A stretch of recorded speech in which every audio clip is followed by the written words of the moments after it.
I was wondering whether, since you said I'll be here for a short time, that you had intentions of firing me. But I think I understand the thrust of your question. But first of all, let me say it's a great pleasure being here in these studios and on the Essequibo coast and in the Pomeroon River today. It was indeed a pleasure. I came here with members of parliament, as well as officials from the PNC and some of the officials from the region. And we were responding to some concerns that were raised in this community. We were welcomed at 𝐓𝐡𝐞 NDC, at the Morocco Phoenix NDC, and at the Kitty Providence NDC. In all of these areas, the turnout was so warm. It was awesome.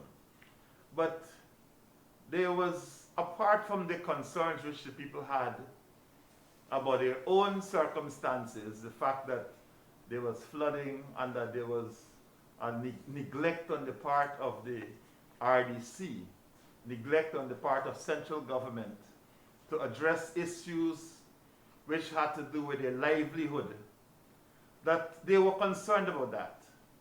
But they had a bigger concern. Their bigger concern was, how fast will the PPP get out of office? Yes. And how quickly will we be there? And the mechanism for doing so. So they wanted to know a little bit about the petition and what is going to happen with the petition and what is going to happen on Monday. So I believe it is important that I give you a little background on what is going to happen on Monday and what is going to happen subsequently. Okay. Because I believe it is important that people understand that the hearing, the decisions that to be made by the Chief Justice, Chief Justice George, on Monday have to do with decisions on preliminary issues which were raised by the PPP, by Jagdeo.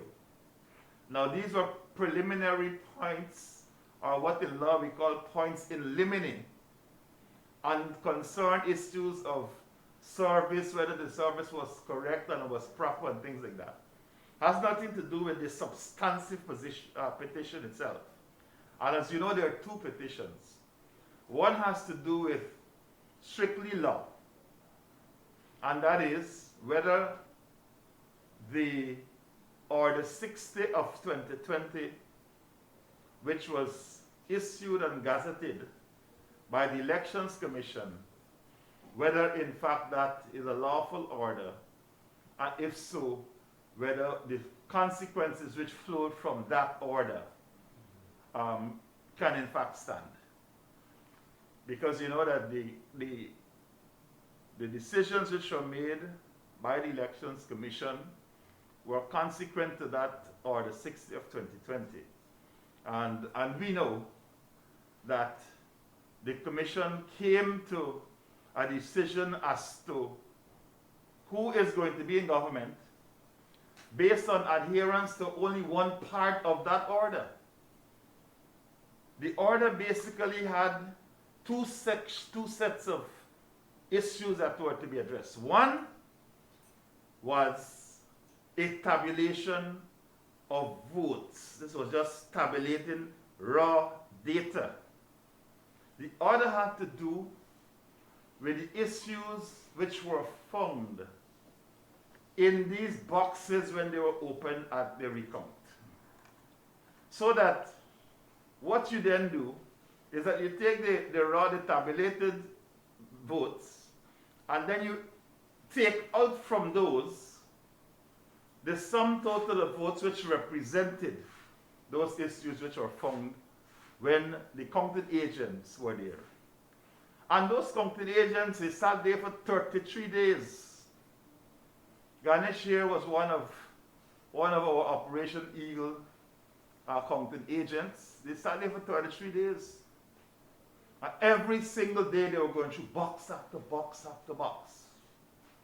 And so it is really a travesty to, at the end of all of that, all of these objections that were raised by the counting agents, that at the end of it all, the elections commissions were to say that, listen, forget all of these things that you are finding 23 days, and only take the numerical count of what we found.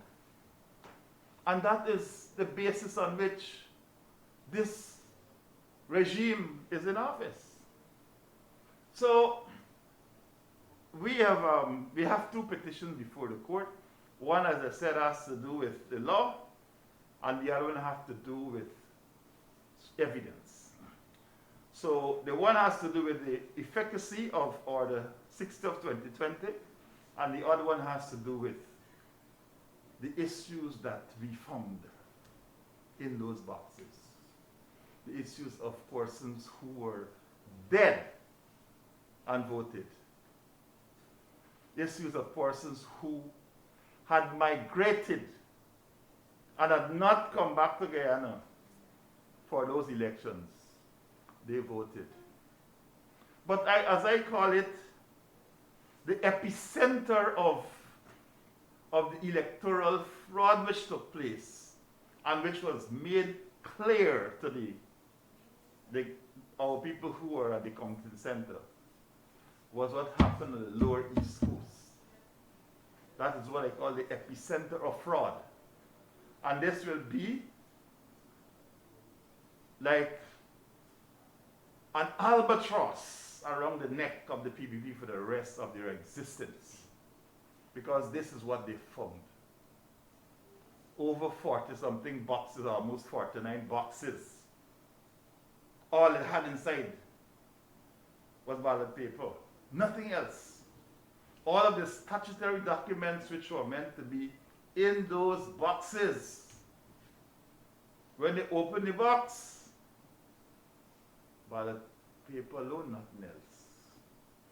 And I think Ganesh has been at pains to point out what are some of the documents that are legally required and lawfully required to be in each and every box. But I don't have the time tonight to go through all of that. But suffice it to say that these boxes, over 49 of them, that amounted, that alone, to over 11,600 votes. That alone, that already tainted. And then, of course, you had all of the other issues about the dead people, the persons who had migrated and voting, and all of the other issues about the absence of some other documents in other boxes all across this country. And that led the chief elections officer to conclude at the end of each and every one of those electoral districts that the votes that were found there cannot be deemed to be credible. Cannot be deemed to be credible. So all of these are matters which are part and parcel of the elections petition. But the PPP want to run away from that. They've shown up a smoke screen at the beginning, trying to ensure that we never get to the point of dealing with the substantive issues in the petition. But we believe these objections are without merit and that they're totally spurious, and that we are of the conviction that once they are looked at in a proper way, that the Chief Justice ought to rule that these objections that are made are not sustainable, and call upon the parties to set up dates when the substantive trial will start for both petitions. That is our expectation, and so this is what we want our viewers to understand, that we are very confident about these petitions. And this is why I think you were making the point that my tenure as the leader of the opposition will be a short one. It is because my tenure as leader of the opposition is linked to the tenure of the PPP regime in office. And both going to be short. Them and we. Yeah. So we're going to head back to another election in a short space of time, and at which time we will have credible votes counted. And it will be clear, as it was in these elections, in 3 of the 4 declarations coming from the Elections Commission, which showed that the APNU AFC had the majority of the votes that were cast. Save and except the last one, which was given on the 2nd of August, which was the mix-up one. The one with all the dead people and the people who come from overseas and the one without statutory documents. Yeah. That is what AFNLE and the PPP, that is what they are sitting in government on. It's like you're sitting now on a time bomb that's ticking. Because they know that. And so all of the shenanigans that are taking place now all across this country, trying to disturb the Elections Commission, bringing bogus charges against several officers in the Elections Commission, bringing bogus charges against some of the senior officers in the party, in the PNC. All of it is aimed at destroying the efficacy of the evidence which will come out in our petition. But the paperwork, they're there already. Okay. The paperwork is there. You understand, Dennis? It's not like if we got to go and search, like some people say they're linking us to what is happening in the United States. Yeah. We're not guessing. No. We know what we're doing because we saw it. It's the first time in the history of Guyana that you had boxes open before actually a petition. Boxes open and you could go into it and you can see what is going on. I have always held the view that the PPP is a party of fraud. But now that view is confirmed. And so they keep running all around the place, saying, oh, y'all are riggers, y'all are riggers, but this will prove to the world that they are the riggers. The court will prove it. Again, too, because it was proven in 1961 Yes. at the by-elections. And the court said that they were engaged in fraudulent conduct. They got nothing like that against the PNC or the APNU and APNU AFC. No such a declaration.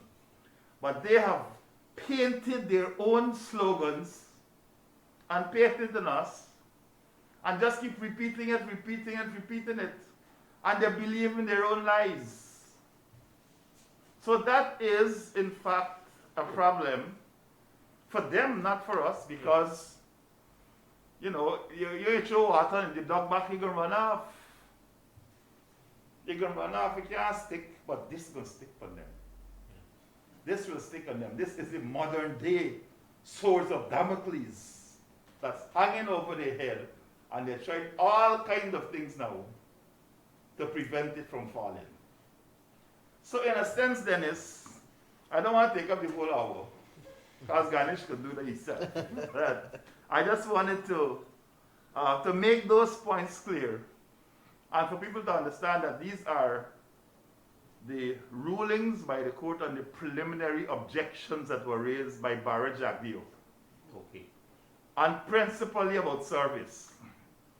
And let me tell you, he tried to avoid service. The first time they went to him, he was, I think he was at Freedom House and run through some back door and so on and on. So if this is somebody who's confident about what it is that this party did, why are you running and hiding? And then now come to the court to say, oh, I was not properly served. You know, it is ridiculous.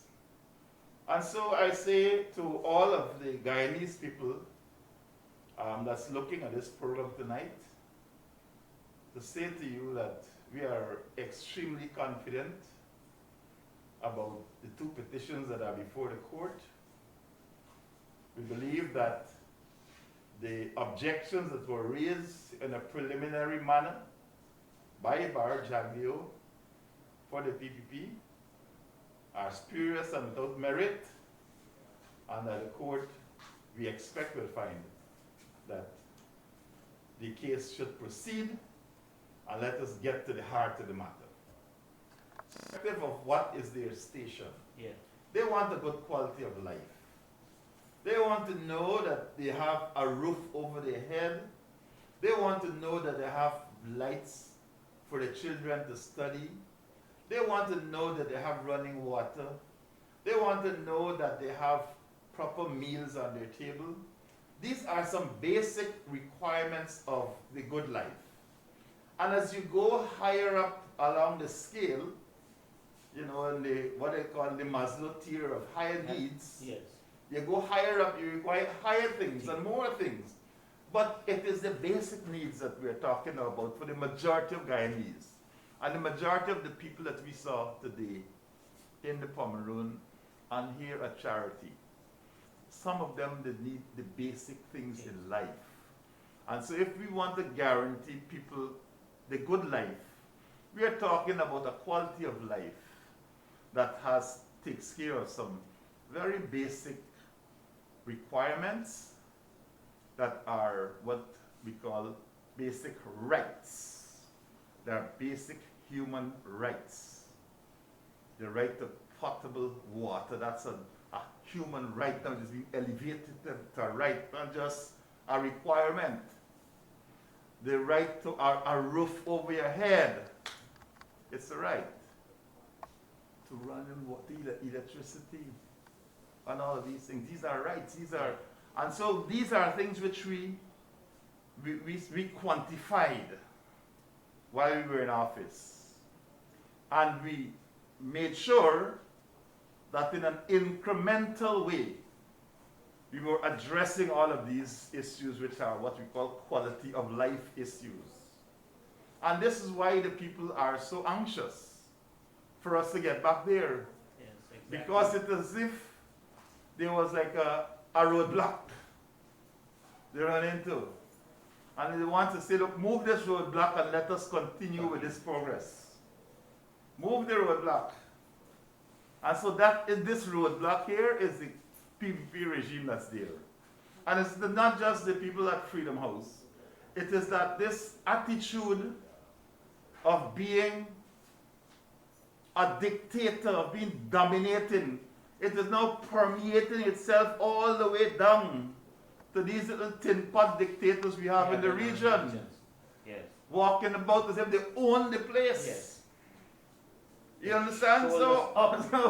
So we have to ensure that we bring this pause, this pause in the development of our country.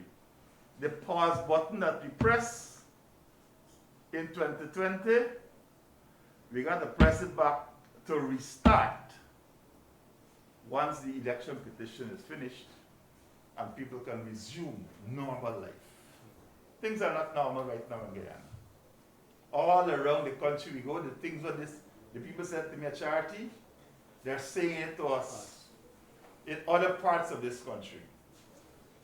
And it's not me alone, all these other MPs that they go through it. They see it every day. They see it every day. And they speak about it. But you know what? People are happy about the quality of representation which we give to them. That is why people who supported the PPP can feel confident enough to come out and say to us, we vote for the people, we ain't doing it again. We're not going back down that road anymore. So now Dennis, let me give my colleague Ganesh an opportunity before I take up the whole half hour. I'm accustomed to running 1 hour programs by myself. Yeah, thank you very much, Permanent Leader. So, MP Ganesh, let us pick up from where our Comrade Leader would have left off. And so it leads us directly into what we would have done And that would have been to strengthen this constant power to the people at the lower end of management, so that all can be absorbed in this whole system of managing this country. I understand you are the point person in Parliament dealing with local government issues. And as you were there for that period of time, and you would have been visited with the common leader, you would have heard, you would have seen, and you were told in very many forms what defeatful purpose this regime would have brought to this country as it relates to local democracy. If you can take it from there, MP, we would be happy, the viewers would be happy. Thank you very much, Sir Dennis. And you know I have to say sir because you were once my teacher in school, and it feels nice being home, I must say that. And I could have continued to listen to Comrade Joseph Harman, the leader of the opposition, because he was putting it in such a form that anybody could have understood. And I'm happy that he spoke about the needs of our people and the basic needs that our people are looking for. And the basic needs that our people are looking for has to be delivered to them from the level of the local democratic organs. The NDCs are expected to play that role to remove disturbances in people's lives. When we talk about cleaning a drain so that water can run, excessive water can run off, that's an NDC's job. When we talk about providing lighting, so street lighting for communities, that is an NDC job. But let me continue, MP. Street lighting, or you mean river lighting? Proper street lighting, but I'm going to come to the river part that you're referencing there. But when it comes to providing service to the people directly, that is why you have NDCs. But what we have in our country right now is the creeping up of a dictatorship. And there is no respect for local democracy in Guyana. The PPP is popularly and notoriously known for demonizing the local government system, disrespecting the local government system, and basically breaking the rule of law as it relates to local government. It is 23 years the PPP sat in office, from 1992 to 2015. And of that 23 years, it was 20 years we did not see any local government elections. The APNU-AFC came to office, and we held local government elections in 2016, and we held local government elections in 2018. Beyond that, we went and we created additional townships, and additional NDCs in our country. We now have 10 NDCs, 10 municipalities, and we have 70 NDCs. 3 NDCs that were recently opened in the Pomeroon River is the very NDCs that we visited today. 𝐓𝐡𝐞 𝐎𝐩𝐸𝐲, Kitty Providence, and Moruca Phoenix. And because of what I saw today, I must say to you that I'm deeply disturbed that the opposition in Parliament had to run to the rescue of these citizens in this country. When you have a country where the opposition has to go and provide for the people, it smells doomsday. You have a government that was installed, as DG rightfully said, that is sitting on shaky grounds, that is not enjoying the confidence of the people of this country, but they control the coffers, they control the resources. We expected them to go to the people's aid because this is a national issue. People's lives were disturbed. Floodwaters took away their livelihood. Crops were destroyed. Appliances and other equipment were destroyed. A dent was put into these people's lives. And you have a government that did not respond. And you would recall, Sir Dennis, when you were serving as REO of Region 3. We had flooding in 𝐓𝐡𝐞, a predominant PPP community.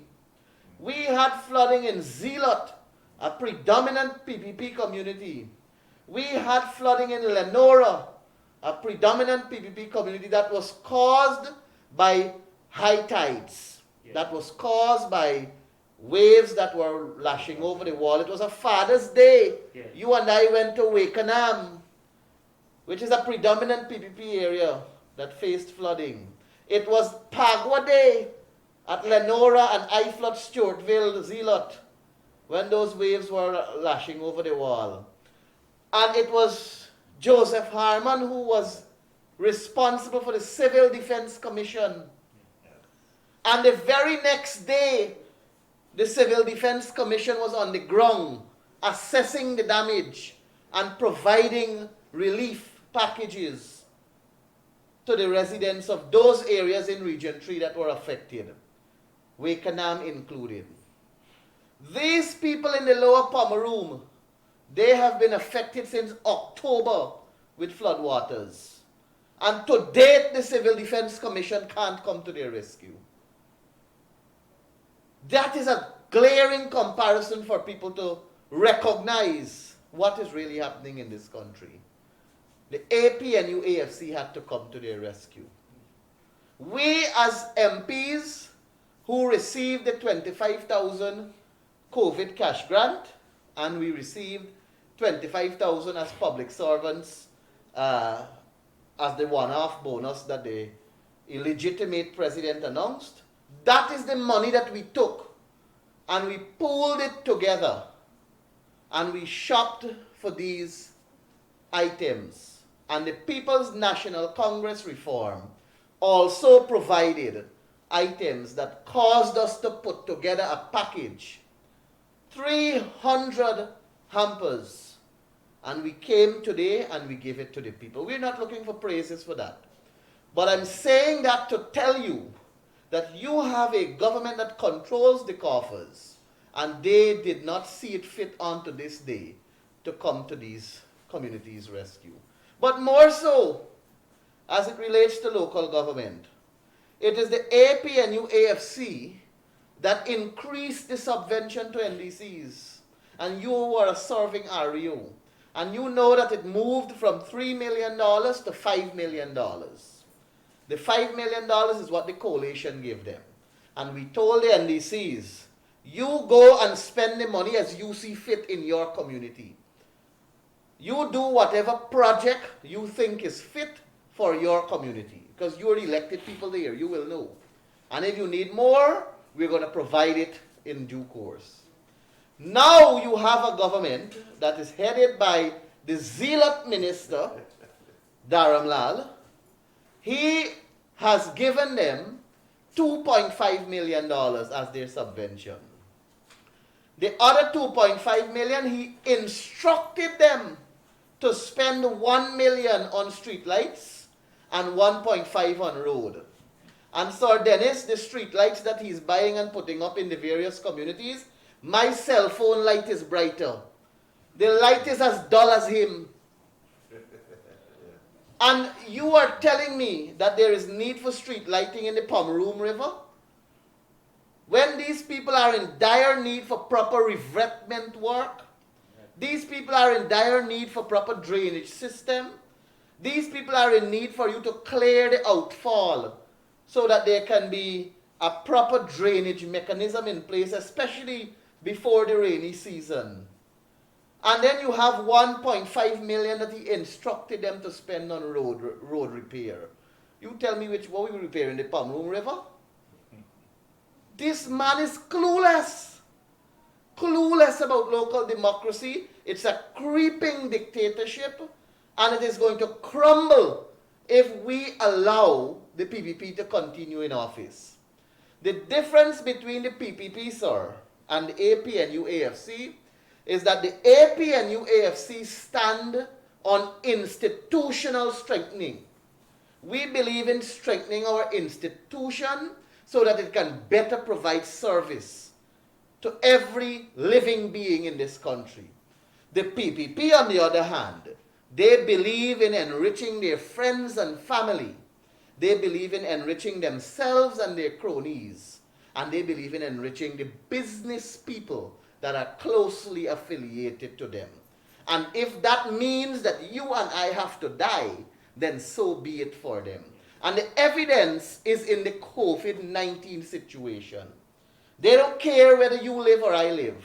Once their friends can make money, and they can hold a show here and a show there, and they can gallivant across the country to show their faces as though they care, whether we live or not, it's not their concern. And that is the troubling situation we find ourselves in at this point in time. Okay. We recognize when they started in Region 1, we recognize the discriminatory manner in which they started the distribution. So what they did was to pass the homes that are perceived to be APNU-AFC, and they have gone to their supporters and they've given the APNU-AFC homes a pink slip with the intention that they will come back to give you in another time. And what we did, we recognize in Region 1, we recognize it in Region 6, and as they proceed to go to different regions, we saw a trend. And as the person responsible for Human Services in the opposition, I wrote to the Minister of Human Services, and I said to her, point by point, we recognize that this cash grant was approved under your ministry, and these are the discriminatory methods we notice that is involved in our communities. We would like you to bring a remedy to this situation. She said to us that there would be a second round of cash grant, whereby the people with the pink slips would be getting. So in the end, every household in Ghana will get. Mr. Jaikaran, you and I know that they've completed 9 regions out of 10 regions. And we currently have a database of over 3,000 households in this country that has never received the COVID cash grant. Some of that 3,000 would have received a pink slip. And I will take that matter further, because on the 28th of December, we all saw them come back to the National Assembly just 3 days before the year end, and they got another tranche of monies approved in Parliament to complete the COVID project. And we know that this is almost the mid of January, and there are so many people that did not receive the cash grant. I want to tell you another story about this cash grant, and this one breaks my heart because it hinges on the issue of racism. In some of our communities, they are mixed. So you would find an East Indian home here, a black home, and an East Indian, and so on. Our communities are made up like that. And our people are seeing that the cash grant is going to their neighbor, who is an East Indian person, and they pass them because they are perceived to be APNU-AFC supporters, and they go down the street. What are you exactly saying to these two neighbors that would have lived all their lives together in the same street and were living very good until this cash grant comes? We do have a racism problem in our country, and we've seen the 2020 elections.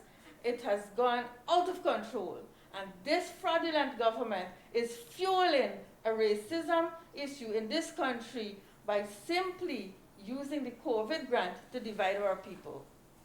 There are many facets of the discrimination that is taking place with that COVID grant in our country. I've only listed two. Mr. Jaikran, it is heart-wrenching to see that they are waving money in people's face to discriminate. Yes. Mr. Tasha, I just want you to say to the viewers that because we are so concerned in the seat we sit in Parliament, Yes. that when they came for that second tranche of money, that from our side, meaning the APNU AFC, we did support that Yes. proposal for that grant to go to people because we care. Mr. Jaikran, the heart and the vision of APNU AFC is to take care of every citizen of this country. And we care about everyone, not just our supporters. Yes. We care for every one of you as a Guyanese citizen in this country. I want to bring another aspect of this COVID grant to our viewers, especially viewers of Region 2. The first tranche was passed under the Minister of Human Services. When she wrote me addressing the discriminatory matter, she said to me that this matter of the distribution of COVID cash grant relief is being handled by the Minister of Local Government. You understand what happened? They shift the money from Human Services to local government. We saw when the request for the second tranche of money come in, and we started asking questions because we had a lot of questions to ask about the first tranche of money. She could not answer the questions to us. Every question that was posed to her, she leaned over to the Minister of Finance to ask him for the answer before she could have answered us. What exactly is happening to the finances of this country? And the people of Region 2 need to ask those questions. Exactly. We are asking them in the Parliament, Yes. and you also at the community level need to ask those questions. Yes, I'm happy for those comments, but it now leads us to the level of accountability. And so we want our MP, Mr. 𝐓𝐲𝐻𝐻𝐸𝐻𝐻, to take it from there, but at the regional level, and look at what happened between the period 2015 and 2020, and what would have happened to this region, because we want to speak regionally now, what would have happened from the 2nd of August to date, that decline and that bell curve